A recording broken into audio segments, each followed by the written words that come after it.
अस्सलाम वालेकुम दोस्तों, मेरा नाम है अली, मैं हमेशा की तरह मौजूद है दाऊद और आप देख रहे हैं इस वक्त क्रिकेट लवर अली शो। किसको देखना है तो बनता है। तो दोस्तों जब लोग से बात करने जा रहे हैं टॉप 5 क्रिकेट न्यूज का सेगमेंट, जो दिन भर की टॉप स्टोरीज होती हैं वही आप लोग से डिस्कस करेंगे। नंबर 1 पे आज आप लोग से बात करने जा रहे हैं आसिफ अली के हवाले से। उनकी इंजरी पर अपडेट आ रही है। जैसे कि आप लोगों को पता है कि उनके सर पर जब बॉल लगा था उसके बाद उनको चक्कर आ गए थे, तो अब क्या अपडेट आ रही है उनकी इंजरी की वो आप लोग से शेयर करेंगे। बात करेंगे जी नंबर 2 पर, रिजवान ने रैंकिंग में विराट कोहली को बीट कर दिया है जी। कहां पर आ चुके हैं, क्या कहानी बनी है, वो शेयर करेंगे आप लोग के साथ। इसके बाद आप लोग से बात करेंगे कि जो पाकिस्तान टीम के कोच निकलकर सामने आए और उन्होंने पाकिस्तान टीम के खिलाड़ियों के तारीफों के पुल बांध दिए हैं जी। क्या कहा है उन्होंने इनके हवाले से, वो आप लोग से शेयर करेंगे। इसके बाद आप लोगों से बात करने जा रहे हैं क्रिस मॉरिस के हवाले से, जिनका ताल्लुक साउथ अफ्रीका से।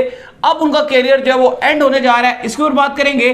और एक अच्छी खबर और हमारे पास आ रही है, उसके ऊपर भी आप लोग से बात करेंगे। तो अगर आप हमारे चैनल पर नए और फर्स्ट टाइम आए हैं तो चैनल को लाजमी सब्सक्राइब करें और साथ में बेल आइकन को बजाना ना भूलिएगा। तो बात कर, और उससे पहले आज का मैच जो आपने देखना है वो जाइए, नीचे आपको लिंक मिलेगा दराज का, डाउनलोड कीजिए ऐप को और एंजॉय कीजिए पाकिस्तान के भी मैचेस, और जो स्कॉटलैंड का और नामीबिया का मैच भी हो रहा है वो भी जाके देखिए हमारे रेफरेंस से। सही है। तो बात का आगाज करते हैं दाऊद से नंबर खबर को लेकर जो हमारे पास आ रही है। तो दाऊद इस वक्त जो नंबर 1 खबर निकल कर सामने आ रही है वो खबर ये निकल कर सामने आ रही है कि आसिफ अली जो है, जैसे कि आपको पता है कि आसिफ अली जो है पिछले मैच के विनर थे, हीरो थे और पूरी कौम ने और पूरी नेशन ने उनको अपने सर पर बिठाया। जिस तरीके से उन्होंने जो हिटें मारी, जिस तरह उन्होंने मैच को जितवाया, लेकिन एक बॉल बड़ी जो है वो खतरनाक किस्म की जो है उनकी गुफा जो है जिसे कह सकते हैं सर की, जो सऊदी ने मारी थी। हाँ। और उसके बाद सऊदी ने कुछ सॉरी भी नहीं किया, आगे से आके चढ़ाई कर रहे थे, बल्कि दूसरे सऊदी आ गए थे। आप सॉरी करेंगे जब 35 रहता और आपको 2-3 छक्के? यार नहीं, देखो वो बात अलग है, जब किसी को सर पे लगती है तो आपको जाके सॉरी करना चाहिए, लेकिन वो तपे हुए सॉरी की बात नहीं। बाद में आई थिंक आए थे। नहीं, सऊदी को मैंने देखा था, मैंने उनको नहीं देखा। बल्कि इवन देखो ये खेल है, लेकिन जो आपकी हेल्थ है ना या जान से इंपॉर्टेंट नहीं होता। आपको जाके पूछना चाहिए था कि यार चोट तो नहीं लगी, फलाना तो नहीं लगा, क्योंकि सर पे लग गया था ना। कहीं और लगा होता चलो आप फिर शोएब अख्तर की तरह जाके गुस्सा करके चले जाते। लेकिन क्योंकि हम लोग यहाँ बैठ कर इतना परेशान हो गए थे, वरीड हो गए थे, हमारे स्टूडियो में भी काफी सारे लोग मैच देख रहे थे, हम लोग परेशान हो गए थे। हम ये दुआ कर रहे थे कि यार चलो ठीक है, गेम है, छक्का मारा आउट हो गया जो भी है, लेकिन अल्लाह ताला उसको सेहत दे। तो हमारी मेन तो यही दुआ थी। हम भी इस बात पे बड़ा वरीड हो गए थे, लेकिन क्योंकि उसके बाद जब उनका कॉन्कशन टेस्ट हुआ जिसमें नाम पूछा जाता है और कुछ सवाल किए जाते हैं कि दिमाग इसका चल रहा है, वो उन्होंने क्लियर कर लिया था। लेकिन उसके बाद जब दोबारा डॉक्टर आए, उन्होंने दोबारा बुलाया कि मुझे नजर नहीं आ रहा, तो हम सारे बहुत ज्यादा परेशान हो गए थे कि यार कोई खुदा ना खास्ता कोई मसला तो नहीं होगा। क्योंकि जैसे फिल ह्यूज के साथ जब सेली वो हुआ था, तब से बहुत परेशान, तब से ज्यादा एक परेशानी रहती है, एक डर रहता है। लेकिन आज जो है वो बड़ी अपडेट आ गई है आसिफ अली की इंजरी के हवाले से, क्योंकि फैंस बड़ा परेशान थे कि क्या वो अफगानिस्तान के साथ या वर्ल्ड कप में रहेंगे। कहीं ऐसा तो नहीं है कि खुदा ना खास्ता वो बाहर हो गए हैं तो फिर क्या होगा। तो अच्छी खुशखबरी आ रही है और वो ये आ रही है कि आसिफ अली फिट हैं। इवन आसिफ अली ने आके बात भी की और उन्होंने कहा है कि मैं बिल्कुल अल्हम्दुलिल्लाह बिल्कुल ठीक हूं। उन्होंने कहा कि मुझे जब मैं ग्राउंड में गया था, उन्होंने बताया थोड़ा सा, जब उनसे पूछा गया कि आपने कैसे सिक्सेस मारे हैं, तो उन्होंने कहा कि एक तो पहले मेरा इरादा यही था कि मैं जाके चार्ज करूंगा, लेकिन मलिक ने ये कहा था, जो शोएब भाई ने दी थी मुझे, उन्होंने क्लैरिटी दी, उन्होंने कहा बॉल थोड़ा सा नीचे आ रहा है तो आप कहीं उधर उधर शॉट ना मारना, आप सामने शॉट मारना। और वो कहते हैं मेरा भी यही गोल था कि मैं सामने मारूंगा, कॉन्फिडेंस मुझे था और मैंने ऐसे ही मारा। क्योंकि हम पहले भी बात कर रहे थे कि इवन इमाद के पास भी बड़े हिट्स हैं, पता नहीं इमाद बोंगे शॉट क्यों मार रहे थे, कभी स्विच मार रहे हैं, कभी दिल स्कूप शॉट मार रहे हैं। देखे ना, फिर मलिक का एक्सपीरियंस ही ना, मलिक को समझ आ गया था कि इधर उधर जो बॉल है ना वो बल्ले से इधर उधर निकल सकती है, बॉल बैट कर आ रहा है और सीधा जो है ना उठाना है। ग्राउंड भी छोटा था ना यार, ग्राउंड भी छोटा था। तो at the end Asif Ali ने जो है वो फिर छक्के मारे और हीरोइक खेलकर दिखा दी। इवन इंडिया में बड़ी उनकी तारीफें की जा रही थी, ये बात की जा रही थी कि जो हम हार्दिक से एक्सपेक्ट कर रहे हैं, हार्दिक पांड्या से, वो करके नहीं दिखा रहे, लेकिन वो रोल जो हम हार्दिक से एक्सपेक्ट कर रहे हैं वो पाकिस्तान की तरफ से आसिफ अली ने अदा कर दिया।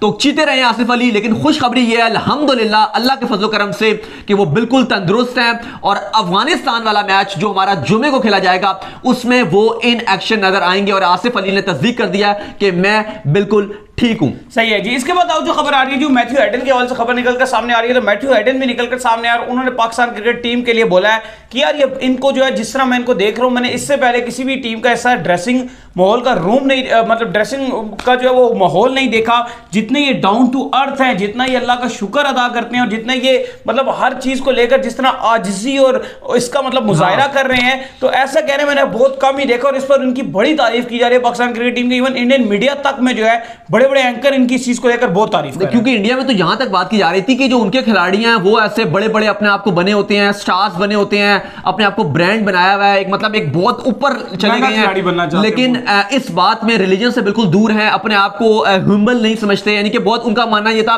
कि वो अपने आप को बहुत बड़ा स्टार बनाने पे तवज्जो रहती है, लेकिन हाँ ये उनके एक सुधीर है वो ये बात कर रहे थे। लेकिन अगर आप देखें कुछ खिलाड़ी हैं, लेकिन कुछ इंडिया में भी ऐसे खिलाड़ी हैं जो बड़े ह्यूमन हैं, लाइक विराट कोहली, MS धोनी भी, जिस तरह पाकिस्तानियों के साथ खड़े हुए थे, वो भी सही बात है, वो बड़े ह्यूमन है, तो वो गलत बात है। हाँ, जो कुछ खिलाड़ी आपको नजर आएंगे शायद जो बड़े इन एक्शन नजर आए, लाइक हार्दिक हो गए, वो बहुत थोड़ा सा वहां करण विद कॉफी, जो उनका कॉफी वाला शो था, वहां पर जाके उन्होंने गलत बातें की थी। कुछ होते हैं हर टीम में, लेकिन कुछ अच्छे रहते हैं। लेकिन मैथ्यू हेडन ने पाकिस्तानी खिलाड़ियों की जो है वो खुल के तारीफ की और उन्होंने कहा है कि बड़े रिलीजियस हैं, बड़े ह्यूमन हैं और बड़े गरूर नहीं है, जो सबसे बड़ी बात है। और ये देखो गरूर और तकब्बर की जो है वो खाली अल्लाह ताला के ऊपर है, हम लोग इस बार जो है इंसान खाक है। हाँ, लेकिन इस बार इनकी कुछ लय अलग ही नजर आ रही है। पहले हमने देखा कि ड्रेसिंग रूम के हमारे भी माहौल बड़े बड़े खराब रहे हैं, हमारे भी बड़े बड़े क्रिटिसिज्म होता रहा है, हमारी भी बड़ी चीजें चलती रही हैं, लेकिन इस बार वाकई में ये लोग जिस तरीके का मैच जीतने के बाद भी शोखियां नहीं मार रहे हैं, समझ नहीं आई है कि जैसे ही आपका कोचिंग स्टाफ हटा है, जो आपका मिसबाह वकार क्या है, हुआ क्या ऐसा उन बेचारों ने, मतलब ठीक है हमने बड़ा क्रिटिसाइज किया, लेकिन ऐसा उन बेचारों ने इतना अभी क्या गलत किया हुआ था, मुझे हैरानी हुई है बड़ी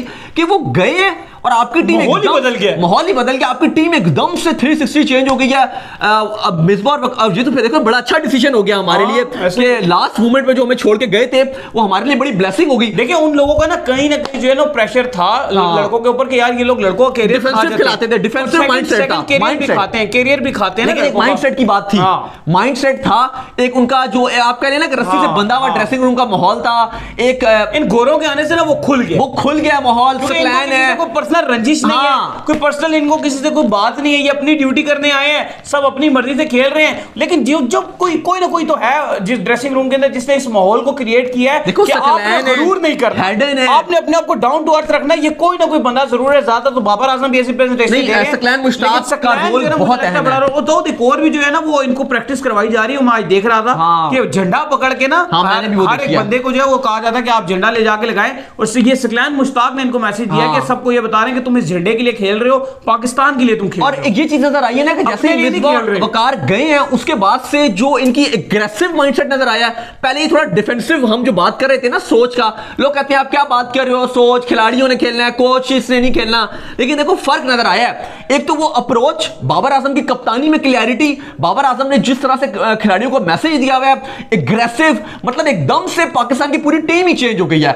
और देखो मैं ये बात कर रहा था कि हेडन हो गए, फ्लिंडर हो गए या सक्लैन हो गए, ये हमारी पाकिस्तान की टीम को एक फ्रेंचाइज की तरह चला रहे हैं, जो सबसे बड़ी बात है।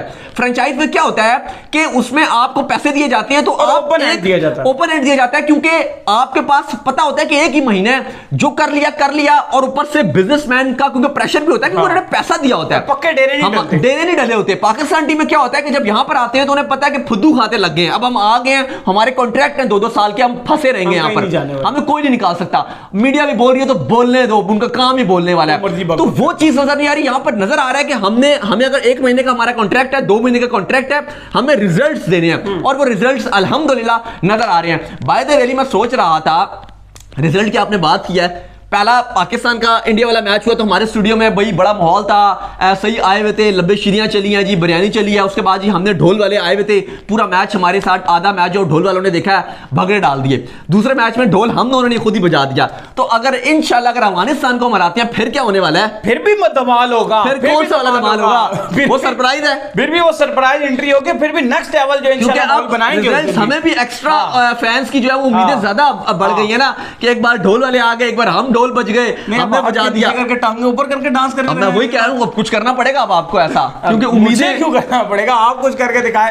चले जी, ये आपको जो है ना वो जंपियां मार के दिखाएंगे, ये आप जंपे आप अच्छी मार लेते हैं, मैं कुछ और करके दिखा दूंगा, आप जंपे जो मार के दिखा देंगे। चलें जी आगे चलें, इंशाल्लाह जरूर जो आपको हमने मुकम्मल तौर पर एंटरटेन करने की अगर गारंटी ले रखी है तो इंशाल्लाह कुछ ना कुछ तो करेंगे आपके लिए। और ये स्टूडियो का माहौल भी जुम्मे को दोबारा से बनना चाहिए, क्योंकि पिछले मैच में माहौल आपने बड़ा खुशक रखा हुआ था इधर। तो इसके बाद जो खबर निकल कर सामने आ रही है जी, वो खबर एक और निकल कर सामने आ रही है, और वो खबर आ रही है मोहम्मद रिजवान के हवाले से कि मोहम्मद रिजवान ने जो विराट कोहली साहब है इनको जो है जो जबरदस्त प्लेयर भी है, परफॉर्मेंस की बुनियाद पर जो है आईसीसी जो इनकी वो है रैंकिंग है उसमें बीट कर दिया जी। देखिए विराट कोहली नंबर 5 पे रैंकिंग में है, एक नंबर जो है वो उनका डिक्लाइन आया विराट कोहली का। इससे पहले विराट चौथे पर थे और रिजवान ने चौथी पोजीशन छीन लिया। रिजवान ने 3 नंबर की तरक्की मारी है, 3 नंबर की जंप मारी है। रिजवान 7वें से चौथे पे चले गए हैं, विराट कोहली चौथे पर थे, उनकी पोजीशन 1 नंबर डिक्लाइन आई है और वो अब चले गए हैं 5वें पे। इवन दो विराट कोहली ने अगेंस्ट पाकिस्तान 50 रन की नॉक भी खेली थी,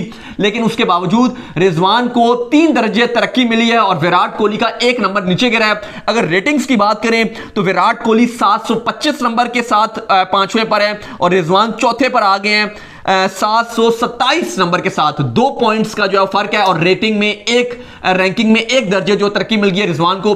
तो रिजवान ने in style number 4 position Virat Kohli से ले लिया, लेकिन हमारे किंग यानी कि बाबर आजम मुगल आजम वो बदसूर नंबर 2 पर ही मौजूद हैं। सही हो गया। इसके बाद आओ जो खबर निकल कर सामने आ रही है जी, वो खबर ये निकल कर सामने आ रही है कि केन विलियमसन जो आए हैं पाकिस्तान की जीत के बाद और आकर उन्होंने पाकिस्तान की खुले अल्फाज में और बड़े अल्फाज में तारीफ की है। क्या कहा है जी उन्होंने? देखिए मैं देख रहा था अली कल इवन न्यूजीलैंड के जितने सोशल मीडिया के अकाउंट्स हैं वहां पर जो ट्रैफिक थी पाकिस्तानी ऑडियंस की पता नहीं आई थिंक 158 के लाइक से जब उन्होंने शेयर खाली एक पोस्ट की थी और उन्होंने बिल्कुल इस मैच को खास कवर नहीं किया, 1-2 बस तस्वीरें डाल दी थी। उसके बाद जब उन्होंने दूसरी और उस पर कमेंट्स आप देखें 150 से ऊपर लाइक थे, 150 के से ऊपर लाइक थे और 3.5 के कमेंट्स और यही था पाकिस्तानियों ने ट्रेंड था कि security issue resolve, security issue resolve. भाई पाकिस्तानियों ने यही ट्रेंड रखा हुआ है। जब इससे पहले जब इंडिया से जीता था तो इंडियन पेजेस पे यही हालात थे, वहां इतना नहीं था जो यहां पर है। वहां पर भी जो है इंडियन यार उनकी आबादी टोटल 20 लाख है, इन्होंने तो उनकी आबादी से ज्यादा जो है वो कमेंट्स आके कर दिए हैं। इतनी उनकी आबादी नहीं है न्यूजीलैंड की जितने इनके कमेंट्स है। ये मजे ले रहे हैं। मैं कमेंट ढूंढता रहूं कि मुझे एक न्यूजीलैंड मिल जाए। अफगानिस्तान की दफा ये क्या करेंगे? 3.5 लाख में से मुझे कमेंट नहीं मिल रहा था। हां, ये अफगानिस्तान की दफा क्या करेंगे? नहीं कुछ नहीं कहेंगे, हमारे भाई हैं अफगानिस्तानी, बस वो बीच में पंगे